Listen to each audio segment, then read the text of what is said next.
नमस्कार। आज मैं फिर आपके सामने उसी दौर की एक और घटना लेकर आया हूँ। कल मैं किसी कारणवश पारिवारिक कारणों से लखनऊ से बाहर गया था। आ गया और वादे के मुताबिक आज मैं फिर उसी दौर की एक घटना लेकर आया हूँ। ये वाक़या है 2 नवंबर 1998 का। थाना है गुड़म्मा, डिस्ट्रिक्ट है लखनऊ और एक कॉलोनी वहाँ पर है जानकीपुरम कॉलोनी। बड़ी कॉलोनी है, नई डेवलप हुई है, एलडीए की कॉलोनी है। वहाँ पर सेक्टर एच के चौराहे पर एक पिकेट ड्यूटी लगी हुई थी। पिकेट ड्यूटी मतलब एक फिक्स 2 सिपाहियों की एक ड्यूटी होती है जो चौराहों पर कभी कभी क्राइम और कभी कभी लॉ एंड ऑर्डर, कभी कभी ट्रैफिक के रेगुलेशन के दृष्टिकोण से लगाई जाती है। मैं आपको हमेशा बताता हूँ कि जो ड्यूटियाँ हैं बीट कांस्टेबल्स की, एक तो मूविंग ड्यूटी होती है अपनी बीट में, दूसरे ये पिकेट ड्यूटियाँ होती हैं जो स्थायी होती हैं किसी बाज़ार में, किसी चौक पर, किसी चौराहे पर और ख़ासकर बड़े शहरों में बिज़ी चौराहों पर पिकेट ड्यूटियाँ लगाई जाती हैं। 2 सिपाही यहाँ बैठे हुए थे और तभी वहाँ सेक्टर एच के ही मकान नंबर A 353 और A 354 से कुछ लोग उनके पास आए और उन्होंने ये बताया कि मकान नंबर A 352 सेक्टर एच में ही मकान नंबर A 352 में पिछले 2 दिनों से बच्चों के रोने और चिल्लाने की आवाज़ आ रही है। घर के बाहर से देखा गया तो बाहर उसमें ताला बंद है, लेकिन बच्चे बराबर रो भी रहे हैं, करुण क्रंदन कर रहे हैं और चिल्ला भी रहे हैं। पड़ोसियों ने ये भी बताया कि ये मकान विनोद कुमार श्रीवास्तव, जो इंदिरा नगर के ब्लॉक में जल निगम का जो कार्यालय है उसमें बाबू हैं, ये उनका मकान है। वो पत्नी और बच्चों के सहित इसी में रहते हैं। 2 दिन से उनका भी कोई पता नहीं है। तो ऐसा लगता है कि कोई अनहोनी हुई है, लिहाजा इसको तुरंत चलकर देखा जाए। चूंकि पास का ही मसला था, सिपाहियों ने कहा कि चलिए चल के देख लेते हैं। पैदल ही वो दोनों सिपाही अगल बगल के पड़ोसियों को लेकर उस मकान में पहुंचे। बाहर से ताला बंद था, लेकिन भीतर से कोई आवाज़ नहीं आ रही थी। सिपाहियों ने विनोद विनोद करके आवाज़ लगाया। भीतर से बच्चों की तुरंत चिल्लाने की आवाज़ आने लगी। सिपाहियों ने पूछा, बच्चों इस ताले की चाबी कहाँ है? बच्चों ने भीतर से जवाब दिया कि ताले की चाबी हम लोगों के पास नहीं है, पापा बाहर से ताला बंद करके चले गए हैं और ये कहा है कि हल्ला मत करना, हम थोड़ी देर में आएंगे। लेकिन करीब करीब 2 दिन हो गए हैं, लेकिन अब तक पापा आए नहीं हैं। सिपाहियों ने फिर पूछा कि तुम्हारी मम्मी कहाँ हैं? उसने कहा मम्मी भी भीतर हैं, लेकिन मर गई हैं। सिपाहियों को थोड़ा अटपटा सा लगा बच्चों की ये बात। उन्होंने फिर से पूछा, मर गई हैं क्या मतलब, कहाँ पर हैं? बच्चों ने कहा यहीं अपने कमरे में हैं, लेकिन वो मर चुकी हैं। ये सुन के सिपाही भी, और इस बीच तब तक 2 सिपाहियों को देख के मोहल्ले के तमाम तमाशबीन भी वहाँ इकट्ठा हो गए। ये सुन के कि बच्चे बता रहे हैं कि माँ भीतर मरी पड़ी है, वो भी थोड़ा स्तब्ध हुए, हतप्रभ हुए। फिर उन्होंने दोनों सिपाहियों ने कहा कि फ़ौरन एक आध हथौड़ा अगल बगल से किसी मिस्त्री के यहाँ से, साइकिल वाले के यहाँ से तुरंत ले आओ, तोड़ के देखना आवश्यक है। अगर बच्चे कह रहे हैं तो कोई न कोई बात भीतर हुई अवश्य है। तुरंत ही कोई वहाँ से हथौड़ा ले आया। हथौड़ा मार के कुंडे सहित उस ताले को तोड़ दिया गया। सिपाही भीतर गए, पब्लिक के लोग भी भीतर गए। उनको देखते ही वहाँ 3 छोटे छोटे बच्चे थे, वो लिपट गए, लिपट के बुरी तरह से रोने लगे। सिपाहियों ने पूछा माँ कहाँ है? उन्होंने कमरे की तरफ इशारा किया। कमरे में सिपाही गए तो देखा कि वहाँ पर फर्श पर एक महिला पड़ी हुई है। रिगर मॉर्टिस हो चुकी है, यानी कम से कम 24 घंटे से पहले की बॉडी होगी, यानी बॉडी में अकड़न आ गई थी। ब्लड उसके सिर से निकल रहा था, वो धीरे धीरे फैलकर फर्श पर सूख गया था। बच्चे वहाँ जो 3 मौजूद थे, उन्होंने अपना नाम बताया। सुधांशु 7 साल का था, कृपांशु करीब 6 साल का, 5 साल का था, और एक बेटी थी क्षमा, जिसकी उम्र लगभग 2 साल 2.5 साल रही होगी। बच्चों ने ये बताया कि मेरी माँ का नाम सीमा है, मेरे पापा ने उसको मार दिया है, और पापा ये कह के चले गए कि मम्मी की तबीयत बहुत ख़राब है, मैं टेम्पो लेकर आऊँगा और इसको अस्पताल ले जाऊँगा। ये भी कहा कि चिल्लाना बिल्कुल मत, मैं सवेरे तक हर हाल में आ जाऊंगा। सुबह जब बच्चों को भूख लगी होगी तो घर में कुछ भी खाना नहीं था। वहाँ पर पूछा वहाँ लोगों ने कि बच्चों तुम लोगों ने कितने दिन से हो, 3 दिन से हैं, क्या खाया पिया? तो उन्होंने किचन में ले जा के दिखाया कि उनके पास जो हरी सब्जियाँ थीं, बैंगन, आलू और भिंडी, वो कच्चा ही बच्चों ने, छोटे बच्चे हैं उनको भूख लगती है, कुछ खाने को चाहिए, तो कच्चे कच्चे ही वो खा लिए। अगले दिन जब वो भी ख़त्म हो गई सब्जी, हरी सब्जी, तो उन्होंने उस पर किचन पर चढ़कर जो टटोले डिब्बे उसमें कहीं चावल मिला होगा, वो चावल खा लिया, ऐसा बच्चों ने वहाँ पर बताया। ये सुनकर भीड़ भी वहाँ परेशान होने लगी। अड़ोस पड़ोस के लोग तुरंत अपने घर से दूध और कुछ बिस्किट विस्किट के पैकेट ले आए और उन तीनों बच्चों को भरपेट दूध पिलाकर और बिस्किट खिला दिया। 3 दिन से जगे हुए बच्चे जिनकी आंखें लाल हो गई थीं, चिल्लाते चिल्लाते गला बैठ गया था, वो जैसे ही उन्होंने दूध और बिस्किट खाया वहीं फर्श पर लेट गए और सो गए। जब लाश देखी, बच्चों की हालत देखी, तो सिपाहियों ने फौरन बाहर निकलकर पीसीओ से थानाध्यक्ष को थाने पर फ़ोन किया कि एक लड़की का, एक महिला का मर्डर हुआ है। उसके 3 बच्चे उसी घर में मौजूद हैं। मकान का जो मालिक था, परिवार का जो मुखिया था, वो बाहर से ताला बंद करके चला गया है। ऐसा सुनते ही थानाध्यक्ष फौरन भागकर मौके पर पहुंचे, पंचायतनामा की कार्रवाई कराई। बच्चों से बात करने की इच्छा की। सिपाहियों ने पूरी बात बताई कि साहब ये 3-4 दिन के भूखे थे, अभी पड़ोसियों ने इनको दूध और बिस्किट दिया है, इतने परेशान थे, जग रहे थे कि सो गए हैं। इनको हमारे ख्याल से 2-3 घंटे सो लेने दिया जाए, हम लोग अपनी कार्रवाई कर लेंगे। पूछताछ की जब ज़रूरत पड़ेगी तब तक ये थोड़ा सो चुके होंगे, इनको जगा के इनसे बात पूछी जाएगी। थानाध्यक्ष इस बात से सहमत हो गए।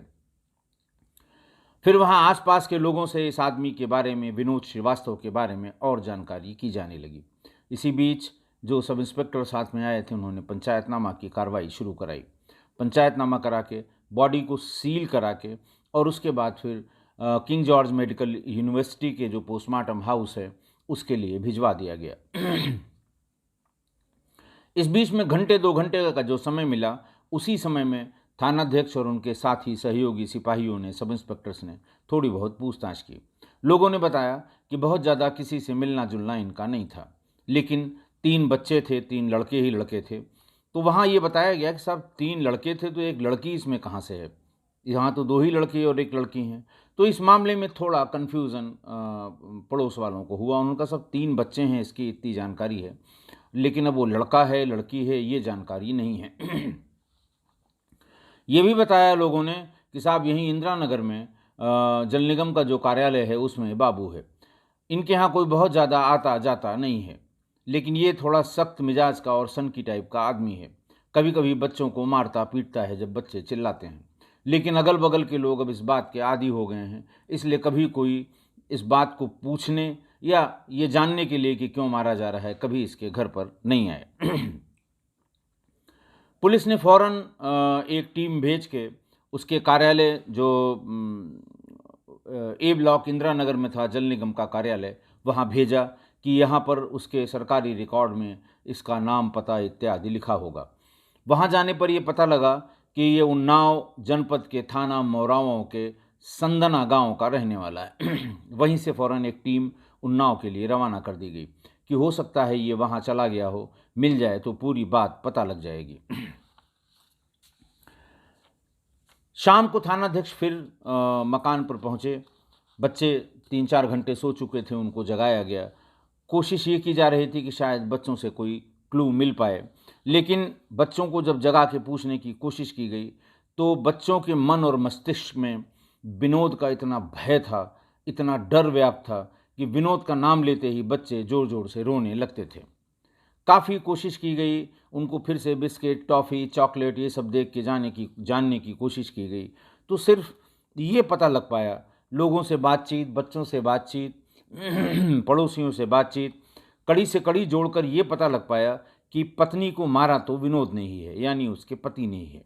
क्यों मारा है, क्या बात है, कब मारा है, ये भी रिगर मोर्टिस से लग रहा था कि कम से कम 24 घंटे या 36 घंटे इसके मरे हुए हो चुका है। उसके बाद बच्चे ये बता रहे हैं परसों गया है, उसकी उस बीच में वो क्या करता रहा, लेकिन इन सब किसी बात का जवाब नहीं मिला।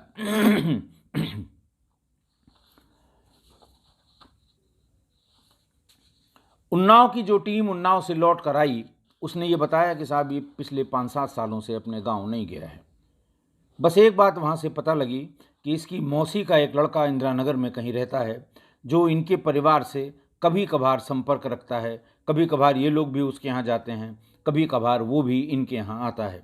हो सकता है वो कोई प्रकाश इस बात पर डाल सके कि क्या पति पत्नी में कोई मतभेद था, या क्या उसी ने हत्या की है, या किसी और ने इसकी हत्या की है। खैर, पुलिस विनोद के उस रिश्तेदार को इंदिरा नगर से भी ढूंढ लाई। उससे बातचीत की गई तो उसने कहा कि हाँ साहब, मेरा सगा मौसेरा भाई है, लेकिन सन की टाइप का आदमी है। हम लोग बहुत ज़्यादा इससे संपर्क नहीं रखते थे। कब सनक जाए, किसको गाली देने लगे, किसको मारने पीटने लगे, ये बात समझ में नहीं आती थी। दूसरा ये था कि इसके कई महिलाओं से संबंध थे। बार बार बातचीत आती थी, हम लोग कभी आते थे तो इनकी पत्नी भी बताती थी कि इसके कई महिलाओं से संबंध हैं, और घर को ये अपेक्षाकृत बहुत कम पैसा देता था, और घर वाले उपेक्षा में जी रहे थे। इतनी बात वो ज़रूर बता पाए। खैर, उन्होंने अफसोस भी जाहिर किया। इस बीच में पुलिस को ये समझ में आ गया कि अब और किसी से कोई और बात पता नहीं लग पाएगी इस हत्या के बारे में सिवा विनोद के। विनोद पे कंसंट्रेट किया जाए, विनोद को गिरफ्तार किया जाए, तभी पूरी बात पता लग पाएगी। एक पुलिस टीम जो इंदिरा नगर में जल निगम के दफ्तर गई थी, वहाँ भी कोशिश की जाने लगी कि ये कहाँ मिलेगा, इसका कैसे पता लगेगा। उन लोगों ने ये बताया कि साहब कई महिलाओं से इसके संबंध थे। ये बात बिल्कुल सही है, और पत्नी से कोई दुराव या बिगाड़ या कोई झगड़ा नहीं था, ऐसा हम लोगों के संज्ञान में कभी आया नहीं, कभी जिक्र नहीं किया। तो उनसे ये पूछा गया कि भाकिर ये लड़कियाँ, ये महिलाएं जिनसे इसके संबंध थे, ये कहाँ मिलेंगी, ये कहाँ हैं, कुछ अंदाज कोई? बहुत काफ़ी बात करते करते एक महिला का पता वहाँ लोगों ने बताया। बिल्कुल नीचे लोअर स्टाफ ने ये बताया कि साहब एक तो यहीं ऑफिस के पास की महिला है, पहले इसके यहाँ बहुत आना जाना था, शायद आगे की जानकारी वही दे पाए। पुलिस उसके पास गई। महिला ने बताया कि हाँ बिल्कुल सही है, साल भर से मेरे यहाँ आना इनका कम हो गया, लेकिन उसके पहले 1 साल तक ये लगभग रोज़ हमारे पास आते थे। मैं उनके लिए खाना बनाती थी, वो चिकन के बड़े शौकीन थे, उनके लिए चिकन बनाती थी, और हम दोनों के संबंध भी थे। उसने साफ साफ बता दिया। लेकिन इधर 1 साल से उसके किसी और महिला से संबंध हो गए हैं। उसने ये भी बताया कि कुर्सी रोड पर कोई बहुत बड़ी निर्माणाधीन इमारत है, बन रही है। उसके जो लेबर रहते हैं, जो एजेंसी रही होगी या जो ठेकेदार जो बनवा रहा था, उसने लेबर्स को रुकने के लिए एक छोटी सी कॉलोनी वहाँ पर बना रखी है। वो महिला उसी लेबर कॉलोनी की है, लेकिन इसने उसको कोई किराए का रूम, किराए का कमरा दिलवा दिया है। उस कमरे के किराए में रहती है, और ये शाम को यहाँ से निकलने के बाद उसी के पास रहता है। देर रात कभी 11 कभी 12 बजे ही ये अपने घर पहुँचता है। बार बार पूछे जाने पर उसने सिर्फ इतना ही बताया, हल्की फुल्की लोकेशन बताई, और उसने कहा कि ये बात मुझे उसी ने बताई है, विनोद ने ही बताई है, इसलिए मैं ये बात बता रही हूँ, मैं कोई अंदाजे से नहीं बता रही हूँ। पुलिस को एक हल्का सा जो ये क्लू मिला, एक पूरी टीम गई कुर्सी रोड पर, वहाँ बड़े निर्माणाधीन जो कोई ऑफिस था उसके बारे में पता किया, फिर उसके लेबर कॉलोनी का पता किया।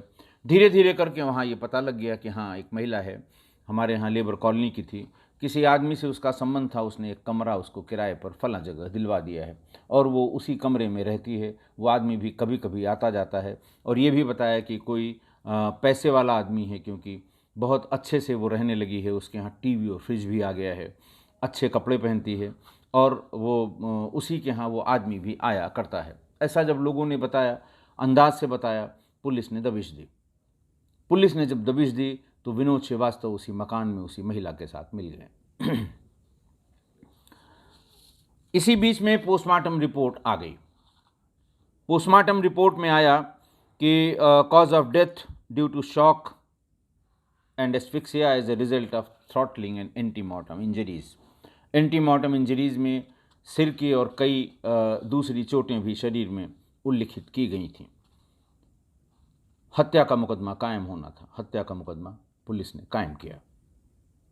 लिखाने वाला कोई नहीं था, वहीं किसी लोकल आदमी से एक तहरीर लेके मुकदमा लिखवा दिया गया कि साहब ये हत्या की है और नामजद उसमें विनोद श्रीवास्तव को किया गया।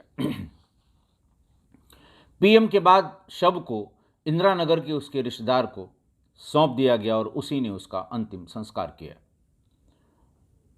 उन्नाव के रहने वाले जो सीमा के मायके वाले थे, उनको भी अंतिम संस्कार होने के बाद खबर लगी। हालांकि उनके यहाँ कोई था नहीं, एक कोई उसका चचेरा भाई था, वो आया था, अफसोस जाहिर किया और पता लगा कि अंतिम संस्कार हो गया, वो भी चला गया। पुलिस को जब वो मिल गया उस महिला के यहाँ, विनोद श्रीवास्तव, उसको पुलिस थाने पर उठा लाई। पुलिस को बहुत मेहनत करने की ज़रूरत नहीं पड़ी, बहुत थोड़ी मेहनत में ही उसने सारा किस्सा बयां कर दिया। मैं आपको बहुत बार बता चुका हूँ कि इस तरह के जो अय्याश, लफंगे, सीटियाबाज, आवारा, लफेंडर या सड़क छाप जो मजनू होते हैं, ये बहुत रजिस्ट नहीं कर पाते। ये मेरा तजुर्बा है, इनसे कोई बात निकलवाना बहुत कठिन बात नहीं होती। ये हार्डकोर नहीं होते, थोड़े बहुत श्रेणीबद्ध पूछताछ की पहली या दूसरी श्रेणी में ही ये बिल्कुल साफ साफ अपनी बात उगल देते हैं, बता देते हैं। उसने पूरी बात बताई। उसने बताया कि मेरी शादी लगभग 10 साल पहले सीमा नाम की इस महिला से हुई थी और इससे मेरे 3 लड़के पैदा हुए। हिमांशु 9 साल का, सुधांशु 7 साल का और कृपांशु 3 साल का। हिमांशु स्कूल जाने लगा तो इसके लिए वहीं पड़ोस में रहने वाले रिक्शे वाले से, वहाँ तमाम उस ज़माने में जो ये कॉलोनीज़ बनी थी तो अलॉटमेंट के पहले सब खाली रहती थी, तमाम रिक्शे वाले, तमाम लेबर उसी में रहा करते थे। अलॉटमेंट जानकीपुरम में धीरे धीरे हुआ, अब तो खैर वो पूरी तरह से फुल्ली सेचुरेटेड और बहुत डिमांड में रहने वाली कॉलोनी हो गई है। लेकिन उस ज़माने में कम लोग उसमें बसे थे और वहीं पास में किसी रिक्शा चलाने वाले से इन्होंने बच्चे को स्कूल भेजने के लिए, बड़े बच्चे को जो 9 साल का था हिमांशु, स्कूल भेजने के लिए रिक्शे वाले से दाम तय किए। उसने आगे बताया विनोद ने कि कभी कभी जब रिक्शे वाले को आने में थोड़ा विलंब हो जाए और हम बच्चे को लेके थोड़ा पहले बाहर आ जाते थे तो पैदल ही रिक्शे वाले के यहाँ तक चले जाते थे। रिक्शे पर अपने बेटे हिमांशु को बिठा के फिर मैं वापस आ जाता था। एक दिन मेरी नज़र रिक्शे वाले की पत्नी पर पड़ी। सुंदर सी महिला थी, नए उम्र की लड़की थी। जब रिक्शे वाला उसको रिक्शे पर हिमांशु को लेके स्कूल की तरफ जाता तो मैं थोड़ी देर रुक जाया करता। वो चाय बना के पिलाती थी और इसी प्रोसेस में धीरे धीरे मेरे उससे संबंध हो गए। उस महिला ने फिर जोर देना शुरू किया कि तुम अच्छे मकान में रहते हो, तुम रोज़ यहाँ हमारे छोटे से मकान में क्यों आते हो, तुम अपने मकान में मुझे क्यों नहीं रख लेते। विनोद ने बताया कि उसके बार बार कहने पर मैं उसे अपने घर ले आया। सीमा ने इसका बहुत विरोध किया। सीमा को मैंने डराया, धमकाया, समझाया कि अब ये यहीं रहेगी और इस तरह का विरोध करने से कोई फ़ायदा नहीं। चूँकि थोड़ा ऐसी प्रवृत्ति का था, मारपीट बहुत जल्दी कर लेता था, तो शायद सीमा डर गई और उसने उस महिला को वहाँ एडजस्ट किया। विनोद आगे बताता है कि वो महिला चूँकि पैसा मांग लेती थी, हमारे पास जो तनख्वाह का काफ़ी पैसा मैं उसको दे देता था, तो उसको घूमने फिरने का बहुत शौक़ था। इस बात पे मुझे बहुत एतराज़ था। न तो मेरी पत्नी कभी घूमने टहलने जाती थी, न मैं कभी कहीं घूमने टहलने जाता था। ये अक्सर मेरे निकलने के बाद सीमा बताया करती थी कि फ़लाँ मार्केट में चली गई, ये ख़रीद के लाई, ढिकाना मार्केट में चली गई, ये ख़रीद के लाई। बल्कि घर के सारे सामान खुद ही कहती थी कि सब्ज़ी भी मैं लाऊंगी, दूध भी मैं लाऊंगी। किसी न किसी बहाने वो बाहर जाया करती थी। एक दिन मैंने उसे टोक दिया कि मुझे ये बात पसंद नहीं है, तुम्हें जो लाना हो मुझे बताओ, मैं मंगा दूंगा, मैं ले आऊँगा, लेकिन तुम बाहर नहीं टहलोगी, तुम बाहर घूमने नहीं जाओगी। इसी बात पर बहुत झिकझिक हुई, काफ़ी लड़ाई झगड़ा हो गया और मैंने फिर उसको काफ़ी मारा पीटा कि मेरे घर में रहना है तो जैसा मैं कहूँगा वैसा करना पड़ेगा, यहाँ पर मनमानी नहीं चलेगी।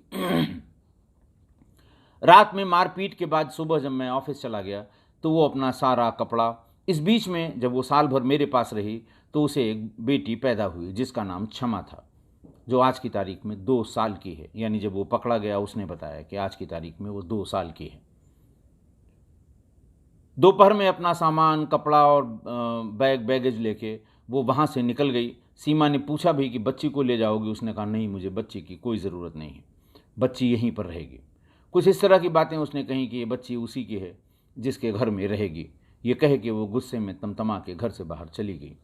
शाम को विनोद आया, उसको बताया गया तो उसने कहा बच्ची को क्यों रोक लिया, उसको जाने देना चाहिए। उसने कहा वो मानने को तैयार नहीं थी, गुस्से में थी, मारपीट करने लगती, बच्ची को छोड़कर वो चली गई। फिर विनोद ने कहा वो आज तक कभी वापस नहीं आई।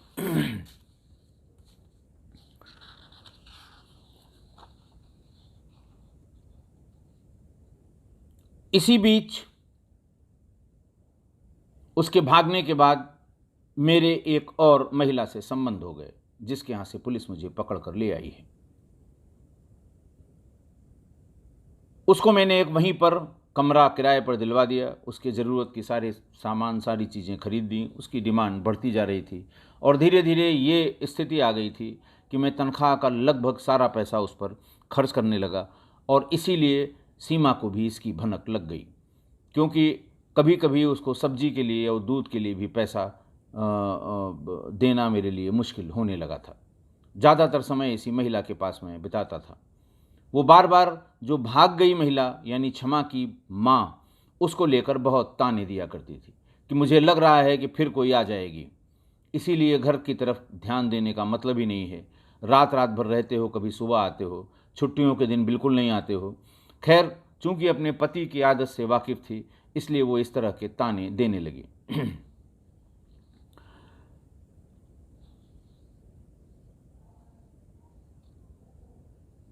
फिर जब वो बहुत ताने देने लगी तो हाँ, बहुत ताने देने लगी। एक दिन ये रात में वापस आया। इतना डरा धमका रखा था कि रात में इसका खाना पत्नी इसकी सीमा बना के ढक के रख देती थी। रात में ये कोई 11:30-12 बजे आया होगा, तो इसने कहा कि आज मेरा खाना ढका क्यों नहीं है। सीमा ने कहा कि बिल्कुल ढका हुआ है, आप किचन में जाके देखिए। आपकी सब्जी, रोटी और दूध, रोज़ रात में ये दूध पीता था, तो वो रोटी, सब्जी और दूध मैंने ढक दिया है। उसने देखा वहाँ ढका हुआ नहीं था। बच्चों को जगाया तो ये पता लगा कि बड़े बेटे हिमांशु ने सुबह स्कूल से आने के बाद खाना नहीं खाया था, उसे भूख लगी थी। उसने ढका हुआ खाना देखा, सब्जी, रोटी और दूध सब खा गया। इससे आग बबूला होकर विनोद ने हिमांशु को डंडे से मारना शुरू किया। इतनी जोर जोर से और इतनी देर तक मारा कि थोड़ी देर में ही हिमांशु बेदम हो गया, उल्टियां करने लगा। उसको लेकर सीमा एक कपड़े में बांधकर घर से भागी, चिल्लाती हुई। विनोद ने कहा, मैं भी पीछे पीछे भागा।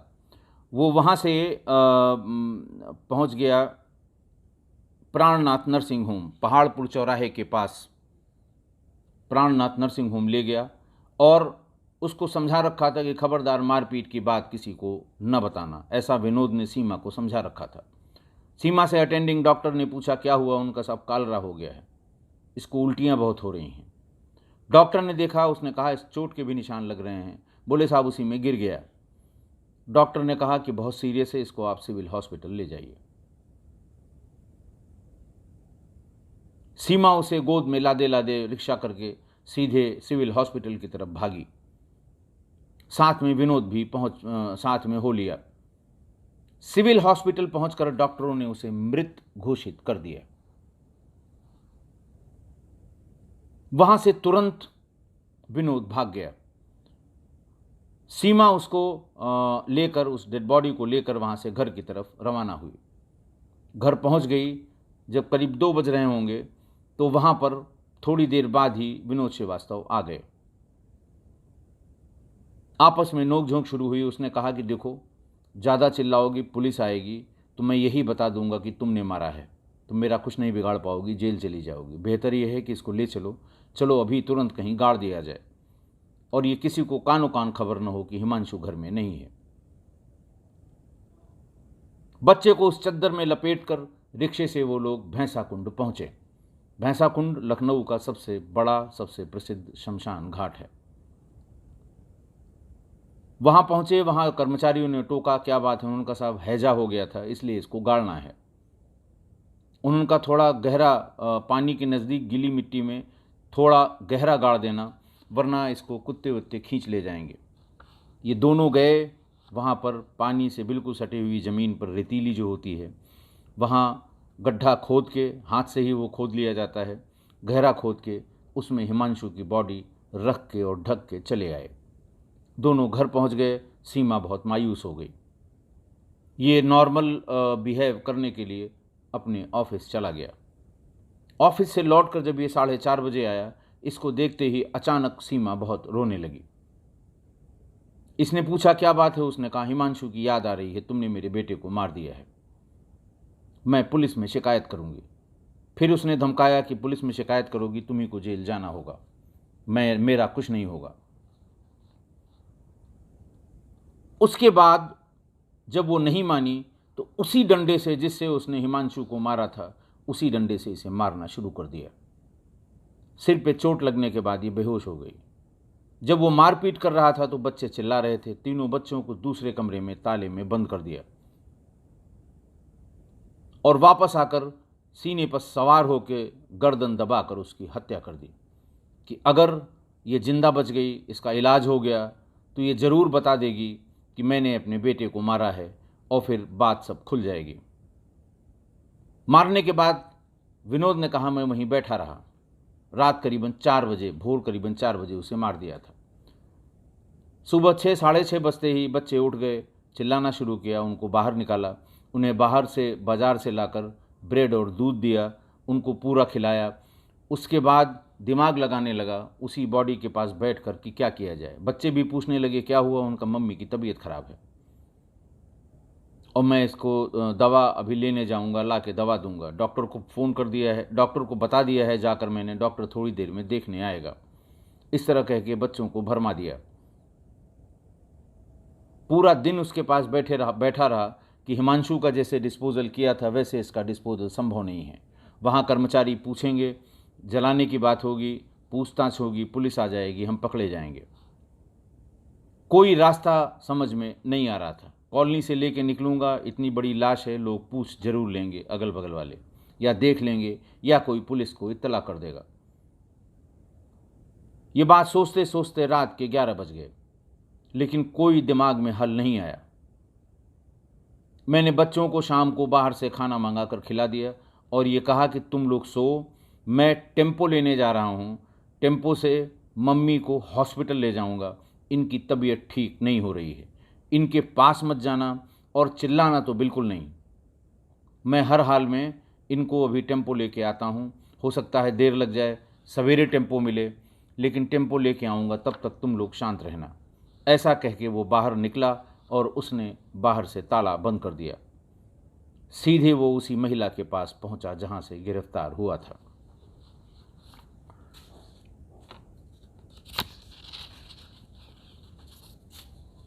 पुलिस को ये सुन के एकदम पुलिस सन्न हो गई कि बार बार कह रहे थे लोग कि 3 लड़के थे, उनमें एक लड़की थी, ये लड़की कहाँ से आ गई, वो बड़ा लड़का कहाँ है, इस पर पुलिस ने ध्यान क्यों नहीं दिया। नई बात उसने बताई कि बच्चे को इस तरह से मैंने मार के और भैंसा कुंड में शमशान घाट के पास गोमती के किनारे दफना दिया है। फौरन उसको गाड़ी पर बिठा के वो जगह देखने के लिए पुलिस गई। इसने जगह दिखाई, वहाँ पर शमशान के कर्मचारियों की सहायता से उसको खोद कर देखा गया तो उसकी बॉडी जस की तस उसी में पड़ी हुई थी। चूँकि थोड़ा नमी रहती है, ठंडा रहता है, नवंबर का महीना था, इसलिए बॉडी बहुत डिकम्पोज नहीं हुई थी। हालांकि बॉडी के वहाँ गाड़े हुए भी लगभग 4 दिन हो गए थे। लाश को निकालकर पंचायतनामा भर के उसे भेज दिया गया पोस्टमार्टम के लिए और विनोद को गिरफ्तार करके जेल भेज दिया गया। आज की घटना, एक मानसिक रूप से विकृत, अय्याश, कामातुर और कामांध व्यक्ति ने अपनी पत्नी और बच्चे की हत्या इसलिए कर दी कि वो उसके अवैध संबंधों के कारण अपनी उपेक्षा से परेशान थे। विनोद की अय्याशी के कारण अच्छा खासा फलता फूलता परिवार बर्बाद हो गया। उसके 3 बच्चे विनोद के जेल जाने के बाद इंदिरा नगर के उसके उस रिलेटिव के सुपुर्द कर दिए गए। 3 बच्चों का पालन पोषण करना, वो भी गैर के बच्चों का, आप अंदाज़ लगाइए कितना मुश्किल काम है। अपने बच्चों के पालन पोषण में ही 3 अगर हैं, एक में ही आदमी की सब गति हो जाती है। उसके अपने भी बच्चे थे और 3 ये एक्स्ट्रा बच्चे, 2 लड़का और 1 लड़की आ गई। कैसे पालन पोषण उसने किया होगा। पता नहीं वो तीनों अब कहाँ होंगे, किस हाल में होंगे, जिंदा भी हैं कि अब दुनिया में नहीं हैं। विनोद भी तो छूट ही गया होगा, क्योंकि सीमा की पैरवी करने वाला उनके मैके वाले दोबारा लौट कर आए नहीं। पुलिस ने किसी आसपास के आदमी से मुकदमा लिखा दिया था, वो क्यों पैरवी करने लगा भला। तो पैरवी के अभाव में विनोद की जमानत भी जल्दी हो गई होगी और ट्रायल में भी कुछ नहीं हुआ, ये मैं अपने एक्सपीरियंस से दावे से कह सकता हूँ।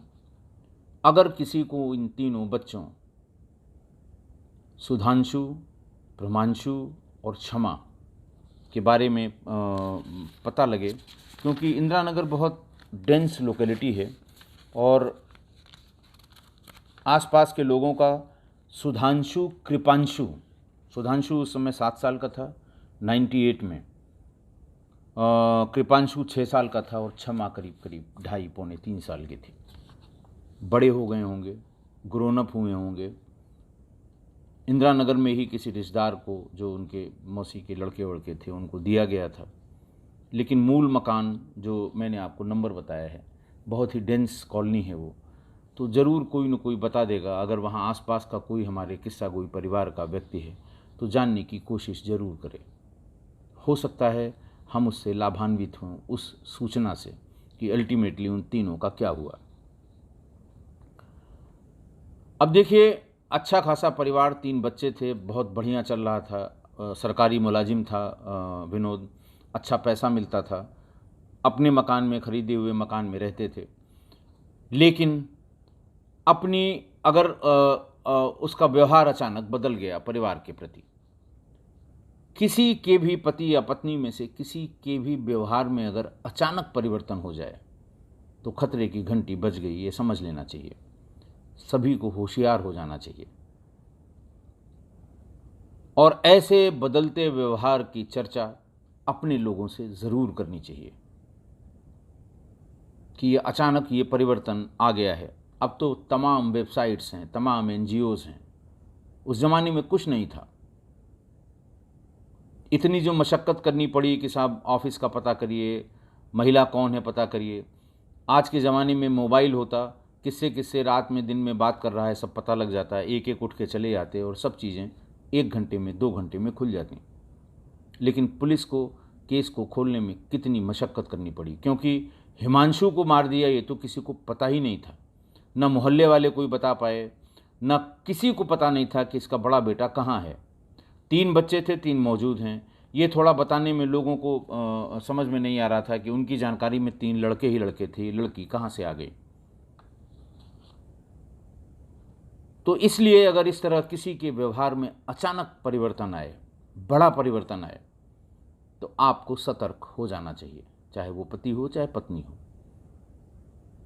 तमाम वेबसाइट में आप अपनी समस्या लिखकर उसको रजिस्टर करा सकते हैं। पुलिस का जो पारिवारिक परामर्श केंद्र है वो सबसे आसान और सबसे नज़दीक का तरीका है। परामर्श केंद्र पर जाएं, अपनी पूरी बात बताएं, एक एप्लीकेशन दें, वो रजिस्टर हो जाएगी, ताकि अगर आपका कोई नुकसान करे कुछ भी तो आपको लीगल प्रोटेक्शन मिल सके कि आपने इसके बारे में सूचना दे रखी थी, आपने बता रखा था। तो इसलिए इस तरह के व्यवहार के परिवर्तन और लगातार हो रहे परिवर्तन के बारे में परिवार वालों से, जो जिम्मेदार लोग हैं आपके संपर्क में, उनसे, और अगर इनसे काम नहीं बनता है तो ज़रूर SSP के ऑफिस में हर ज़िले में परिवार परामर्श केंद्र हैं, पूरे देश में हैं, सुप्रीम कोर्ट के आदेश पर हैं। आप वहाँ ज़रूर इस बात को बताकर रजिस्टर कर लें। सामने वाला भी ये जान जाएगा कि पुलिस की जानकारी में है, कोई गलत काम करने से पहले 100 बार सोचेगा। मुझे उम्मीद है कि आप मेरी इस बात से सहमत होंगे। आज के लिए बस इतना ही। बहुत बहुत धन्यवाद।